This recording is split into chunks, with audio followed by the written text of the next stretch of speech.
Assalamu alaikum wa rahmatullahi ta'ala wa barakatuh.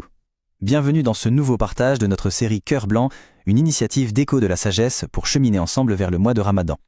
On continue ce voyage intérieur pour préparer notre cœur à accueillir ce mois béni. Et aujourd'hui, on s'attaque à un outil absolument essentiel sur ce chemin, la muhasaba, l'art de se demander des comptes à soi-même. Cette phrase de Omar ibn al-Khattab, elle est puissante. Demandez-vous des comptes avant qu'on ne vous en demande. C'est un appel et une invitation très directe à devenir proactif dans notre vie spirituelle. Et c'est là que ça se complique souvent. On entend partout qu'il faut faire son auto-évaluation, son bilan, mais concrètement, on s'y prend comment? On commence par où? C'est un peu le problème, on a la théorie mais pas le mode d'emploi. Eh bien, c'est justement ce qu'on va explorer ensemble. Alors justement, par où commencer? Pour que cet exercice ne soit pas juste une pensée vague qui nous traverse l'esprit, il faut de la structure, il faut une méthode. Et la clé, c'est de commencer par le plus important, de hiérarchiser. Et cette méthode, elle est super claire. On peut la voir comme une pyramide. À la base, les fondations de notre foi. On commence donc par le premier niveau, les obligations, les fameux faraïd. Juste après, le deuxième niveau, les interdits, les muharramat. C'est le socle. Donc première chose à faire, c'est se poser des questions très simples sur nos obligations. La prière par exemple. Est-ce qu'elle est faite? Est-ce qu'elle est faite à l'heure? Est-ce que je peux l'améliorer? S'il y a un souci, il faut creuser. Pourquoi? Est-ce que c'est parce que je me couche trop tard? Une mauvaise habitude? Identifier l'obstacle, c'est la première étape pour le surmonter. Ensuite, on passe aux interdits. Et là aussi, l'idée n'est pas juste de lister ses faiblesses, mais de faire un vrai diagnostic. Quelle est la cause racine? Est-ce que c'est lié à de mauvaises fréquentations, à un excès de temps libre, à l'isolement? C'est seulement en comprenant la source du problème qu'on peut espérer le régler durablement. Bon, une fois que cette base est solide, que les obligations sont en place et les grands interdits évités, l'auto-évaluation passe à un niveau supérieur, un niveau plus subtil. Et ça, c'est une question vraiment intéressante. On fait une bonne action, d'accord, mais est-ce que c'était la meilleure chose à faire à ce moment précis? Il ne s'agit plus seulement d'évaluer ce qu'on a fait, mais de réfléchir à la meilleure utilisation possible de notre temps. Voilà un exemple parfait. Partager du positif en ligne, c'est bien, l'intention est bonne.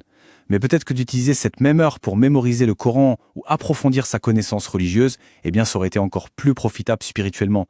C'est ce qu'on pourrait appeler le coût d'opportunité spirituelle. L'examen de conscience va même jusqu'aux choses permises, le mubahat. Est-ce qu'on ne tombe pas dans l'excès, dans la perte de temps et surtout, la question magique, est-ce qu'on peut transformer ces actes qui sont neutres à la base, comme manger ou dormir, en actes d'adoration? Oui, simplement en y mettant la bonne intention. D'accord, donc on sait quoi regarder et comment. Maintenant, la question c'est quand?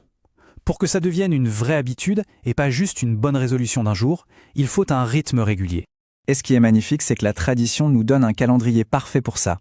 Un petit check-up quotidien, matin et soir.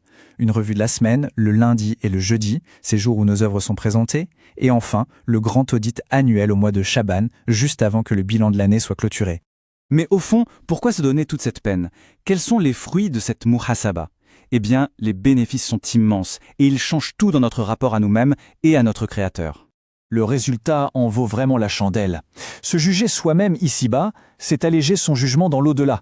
C'est aussi un bouclier contre les maladies du cœur comme l'orgueil ou la jalousie.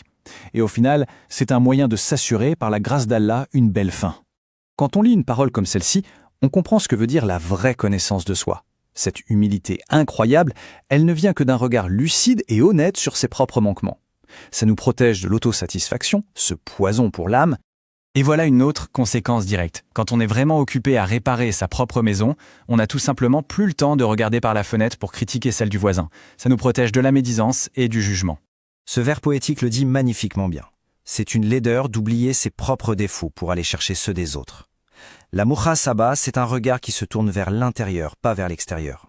Alors pour conclure ce partage sur notre chemin vers Ramadan, la question nous est retournée. Maintenant qu'on a cette feuille de route, quelle pourrait être la toute première petite étape concrète que chacun pourrait mettre en place dès aujourd'hui dans sa propre muhasaba? Qu'Allah nous accorde la lucidité, un cœur pur et une introspection sincère. Assalamu alaikum.